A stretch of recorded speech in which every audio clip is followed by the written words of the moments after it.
पर्यंत म्हणजे ते एक चांगलं पण साधन आहे आणि मानलं तर वाईट पण आहे. मुली काय करतात किंवा मुलं काय करतात, मोबाईल वगैरे घेतात आणि त्यांचं एज असं राहतं की आता समजा 6वी 7वीचे मुलं असतील किंवा अगदी पहिलीपासून जे सगळे त्यांना गेम्स खेळायला आवडतं, म्हणजे ते वाटच पाहतात आई कधी बाहेर जाते, मोबाईल कधी घेतो किंवा काही मुलं तर आम्हाला असे पालकांचे फोन येतात घरी खोटं सांगतात, मॅडम म्हटल्या की हे मोबाईल बघ, आणि त्या आईला सांगतात की मॅडमने द्यायला सांगितलंय आणि कधी कधी आई देते पण नाही का असं काही पाहण्यासाठी. तर काय करायचं आणि त्यांना जे म्हणजे मोबाईलमध्ये वगैरे पाहून लिहितात ना मुलं, ते त्यांचं कमी करायचंय. कारण आपण बघा त्यांना रेडीमेडची सवय लागली, त्यांना नवीन सगळ्यांनाच रेडीमेडची सवय लागली. आपल्याला काय माहिती पाहिजे असेल तर आपण काय करतो, सर्च करतो आणि ते पाहून घेतो. मग आपण काय करतो, आपल्या बुद्धीला गंध चढवतोय ना, आपल्या मुलांच्या पण बुद्धीला गंध चढवतोय. तर आपण काय केलं पाहिजे, मुलांना मोबाईल शक्यतो दिलाच नाही पाहिजे. बाय चान्स एखादं फार इमर्जन्सी काहीतरी शैक्षणिक असेल तर देऊ शकता. आणि बरं मुलांना एकदम क्युरिओसिटी त्यांची वाढलेली राहते, त्यांचं एज असं राहतं 6वी 7वीचं म्हणजे त्यांची कुमारावस्था सुरू होते, त्यांच्यामध्ये बदल होत राहतात, काहींना पिरियड्स येतात, त्यांच्यामध्ये शारीरिक बदल होतात. आता हे सगळ्यांना आपल्याला माहितीच आहे. मग त्याच्यामुळे त्यांना बाकीचं पण खूप अट्रॅक्शन असतं, त्याच्यामुळे ते वेगवेगळं नको ते सर्च वगैरे पण करतात.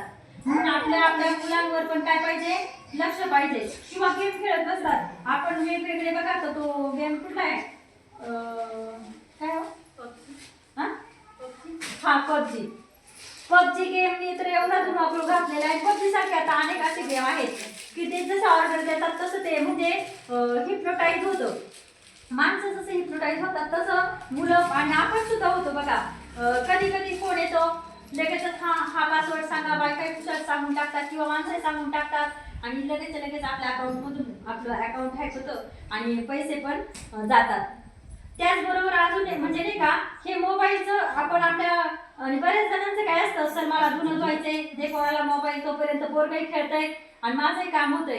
पण त्याच्यामुळे काय होते माहितीये, एवढे छोट्या मुलांचं त्याचा डायरेक्ट ती लाईट असते, आपल्याला कसं आपण म्हणतो ती ते मुलं चमकवतात त्याच्या लाईटने त्रास होतो, तसं आपल्या स्क्रीनच्या टीव्हीच्या लाईटने आपल्या डायरेक्ट पटलांवर छोट्या मुलांचा आणि दृष्टीदोष लहानपणापासूनच होतो.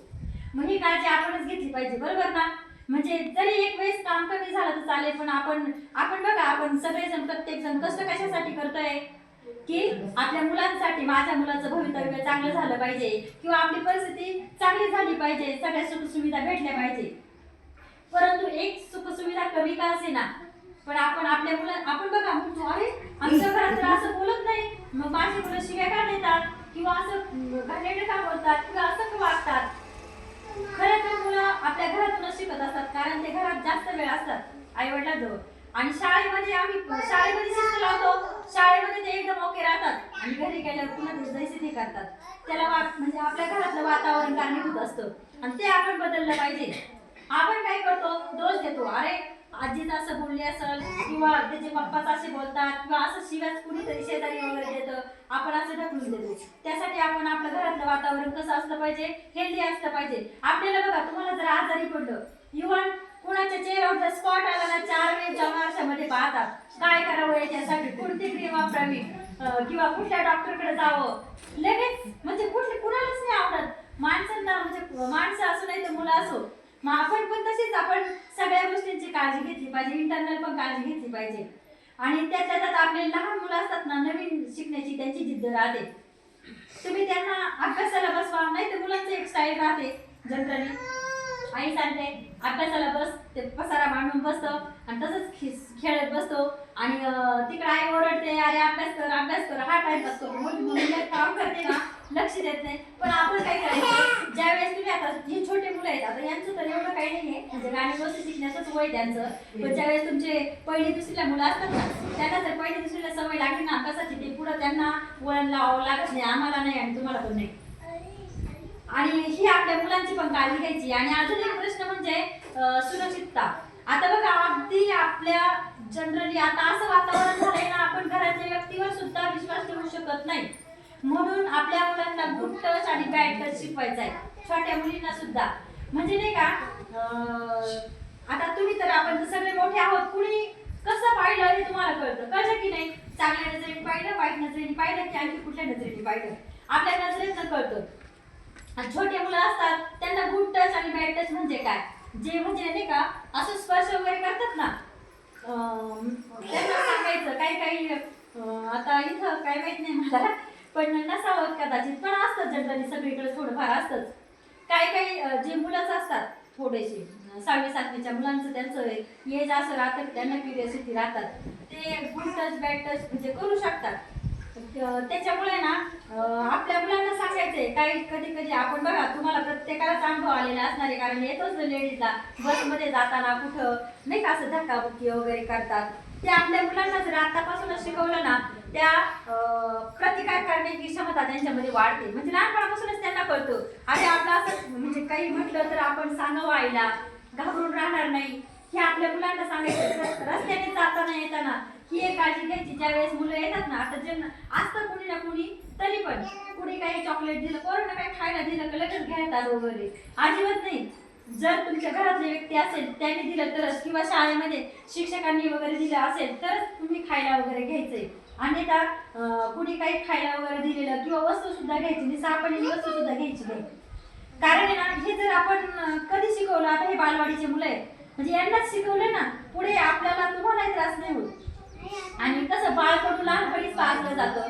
पुन्हा आता बालविवाहाचं लय वाढलेलं आहे. म्हणजे जरी सरकारने खूप वर्षांपासून कायदा केलेला आहे की मुलीचं वय 18 वर्ष आणि मुलाचं वय 21 वर्ष करावं, परंतु आताच्या हल्लीच्या या मोबाईलच्या युगामध्ये काय म्हणतात आपण, काय लफडे प्रकरण एवढं वाढलंय ना म्हणजे अगदी शाळेत असं ते. आणि अजून एक, तुमचे छोटे मुलं मोठ्या मुलांमध्ये राहिले ना, आपण म्हणतो ना लहानपणी त्यांना शिंग फुटतात, तसं होत आहे. कारण ते काय करतात, मोठ्या मुलांच्या जवळ राहतात, त्यांच्या गप्पा वेगळ्या राहतात. आता हे मासूम राहतात, त्यांना त्याचा इंटरेस्ट राहतो, मग ते त्यांच्या छोट्या मुलांच्या संगतीत राहतात. ते कुणाचं संगत करतात, मोठ्या मुलांची संगत करतात. आणि एक असतो शेवटी टप्पा तर असतोच, त्या मुलांमध्ये ते गॉसिप म्हणजे बोलणं वगैरे होणारच तसं समजा. परंतु आपली छोटी मुलं त्यांच्यासोबत राहिले का, आपण म्हणतो ना हे मोठ्या मुलांमध्ये जाऊन बिघडलंय बोललंय, मग ते आपण एक काळजी घ्यायची. पुन्हा त्याच्यानंतर बालविवाह का होत आहेत, किंवा हल्ली अशी काल परवा मॅडमने पण सांगितलं, आणि काल परवा पण एक आपल्याच परिसरातली घटना घडलेली आहे की 11 वर्षाची मुलीला बाळ झाले, आणि ते बाळ शाळेत जाण्याच्या वेळेमध्ये ती पूर्वी बाळ खेळत होती. म्हणजे ही आहे ना, अंगावर अक्षरशः काटा येतो. कारण का तर आपण बघा, आता प्रत्येक बाई कामाला जाते, सगळ्याच घरी आहेत का, नाहीये. एखाद्या वेळेस काहींची फक्त आजी वगैरे घरी राहते सांभाळायला, बरोबर.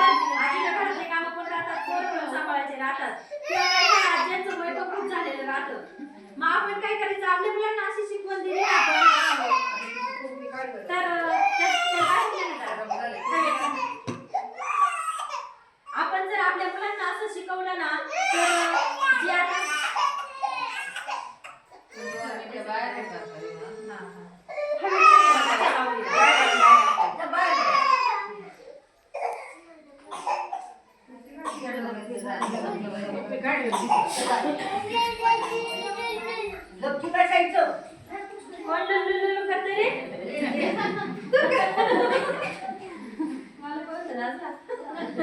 बरं, एवढंच सांगायचंय की जे आता बालवयामध्ये अगदी रेप प्रकरण वाढलेले आहेत. आता मध्ये ती मुलगी कोणती मालेगावची, पण अशा खूप साऱ्या अगदी 3 वर्षाच्या 4 वर्षाच्या 3.5 वर्षाच्या मुलींवर रेपचे प्रकरण घडत आहे. मग काय होतं, आता समजा आपण गेलो कामाला, आपली जर मुलगी घरी असेल किंवा हे असेल, आपला जीव राहत नाही, बरोबर ना, आपलं लक्ष 90% तिकडेच राहतं. म्हणजे मुलगा असो किंवा मुलगी असो, असं नाही की मुलीचं शोषण होतं, मुलांचं सुद्धा, माणसाचं सुद्धा शोषण होतंय. आता बघा, एक हनी ट्रॅप म्हणून प्रकार सुरू आहे, की त्याच्यामुळे काय होतं, फक्त बायकांचंच नाही पुरुषांचं सुद्धा शोषण होतंय. त्याच्यामुळं आपण काय झालं, सजग राहिलं पाहिजे. आपण स्वतः, आपण जर सजग राहिलं तर आपण आपल्या घरातल्यांना पण सावध ठेवणार आहोत, बरोबर ना. मग हे असे काही प्रकार भविष्यात घडू नये. म्हणजे आता कोणावर काय वेळ येईल किंवा काय, पण त्याच्यासाठी आपण अगोदर सुरक्षितता पाळलेलं केव्हाही चांगलं, बरोबर ना. आता आम्ही तर आमच्या शाळेमध्ये असताना आम्ही खूप काळजी घेतो मुला मुलींची सगळ्यांची, कारण जसे तुमचे मुलं आहे त्याच्यापेक्षा जास्त जबाबदारी आमची आहे. त्याच्यामुळे आपण काय केलं पाहिजे, घरी आपल्या मुलांची गप्पा मारल्या पाहिजे. काय होतं कधी असं नाही का, मुलांना जर विचारलं ना, आमच्या मम्मीला टाइमच नसतो तिला स्वयंपाक असतो, आमच्या मुलं सांगतात आणि पप्पा पण कामाला जातात आणि मग ते पण हे करत नाही. आपण आपल्या मुलांशी गप्पा मारा. आणि काय होतं माहितीये, आपण जर आता त्यांच्याशी गप्पा वगैरे नाही मारले ना, नंतर त्यांना ती सवय लागते आणि नंतर ते 8वीला गेले ना, ते आपल्याला विचारत सुद्धा नाही. असं हल्लीचं झालंय, म्हणजे एकलकोंडे झालेत मुलं. आणि ते जर तो जर ट्रॅक आपल्याला बदलायचा असेल ना, आपलं घरातलं वातावरण एकदम हसरं आनंदी असलं पाहिजे. आपली मुलं पण तसेच बनतात, आपल्या घरातले माणसं पण तसेच राहतात. आणि जे बालविवाह होत आहेत, समजा तुम्हाला माहिती पडलं कुणाचं, एखादं काय करतात, नाही होत नाही इथे दुसऱ्या गावाला जाऊन ते लग्न वगैरे करतात. आता तर शक्यतो एवढं होत नाही बालविवाह, परंतु जे असे प्रकार घडतायत ना, ते जास्त प्रमाणामध्ये वाढले. स्त्रियांच्या बाबतीत पण खूप जास्त प्रमाणामध्ये वाढले. म्हणजे आपण सजग राहिले पाहिजे. तुम्ही जर आपल्या इथं कराटेचे वगैरे क्लासेस असतील, एखादं ऑफर करू शकता तुम्ही इथं मुलींना, एखादे शिक्षक इथे येऊन शिकवू शकता जर तुम्ही जर ठरवलं तर. म्हणजे आता शाळा सुटल्यानंतर तुमच्या घर कुणाचं मोठं असेल किंवा इथं मंदिरामध्ये वगैरे, कारण ती काळाची गरज आहे. बाय चान्स कोणावर समजा आपल्याला पण आलं पाहिजे, म्हणजे नाही का असं 4 हात करतात फवाडीत तर मारता आली पाहिजे कमीत कमी. हो, म्हणजे आपल्याला बोलता आलं पाहिजे. काय होतं जनरली लेडीज काय होतात, मुली पण ओघाने घाबरतात, लाजतात. म्हणजे आता घरी असं गप्पा मारायला सांगितलं ना, बापरे कुणीच हात धरू शकत नाही. आणि पुढे बोलायला सांगितलं तर लगेच प्रॉब्लेम येतो. मग काय होतं, आपण आपल्या मुलांनी सवय लावायची याची. म्हणजे आपल्या मुलांची आपण काळजी घ्यायची आहे, मुलींची काळजी घ्यायची आहे, घरातल्यांची म्हाताऱ्या माणसांची पण काळजी घ्यायची आहे. आणि मी एवढंच सांगू इच्छिते की आपलं म्हणजे नाही का, आपलं जसं सराउंडिंग असेल ना, आपल्या घरातलं वातावरण असेल तसं आपलं मूल विकसित होतं. तसेच संस्कार घरातनं त्यांना भेटतात. आपलं मूल दुसरं कुठं शाळेत शिकायला जात नाही, शाळेमध्ये त्याचा बाकीचं शिकायला टाइमच राहत नाही, पूर्ण बिझी असतात. म्हणून आपलं नाही का, कोणी पण म्हणतं की काय रे कुठे जातो, शाळेत जातो का, कोणी तुझे मित्रांचा पण खूप प्रभाव असतो मुलांवर. मित्रांचा खूप जर शिवाय देणारा मित्र असेल तर त्याचा पाहून तो मुलगा शिकतोच की चांगलं, म्हणजे चांगली असेल तर.